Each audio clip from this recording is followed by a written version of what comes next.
እኔ ወንድም ዋንስ ከተመረጠ በኋላ 5 ዓመት ይመራሃል። እዚህ እንደሚወራው ሽግግር ምናምን የሚባል ነው ያለም። ሽግግር የሚባል እርግጠኛ ነው የምነግራችሁ። ሽግግር የሚባል ነገር የለም። የሽግግር መንግስት የሚባል ነገር የለም። እነዚሁ ሰዎች እናቱ ልደቱ የዛሬ 4 ዓመት መጥተው የሽግግር መንግስት ብለው ፕሮግራም ሲሰሩ ታያላችሁ። ቃሌን ያዙት።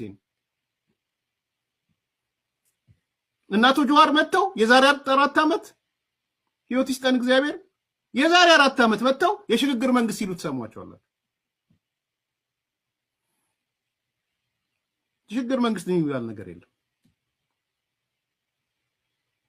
ኢትዮጵያ በሽግግር መንግስት አትመራም። የፖለቲካ ፓርቲዎች ተሰብስበው ከህዝብ ውጭ ወጥተው እጩ ራሳቸው ሆነው የሚመሯት አገር በፍጹም አትኖርም። ኢትዮጵያ ውስጥ የሽግግር መንግስት የሚባል በፖለቲካ ፓርቲዎች ተሰብስበው የሚመርጡት መንግስት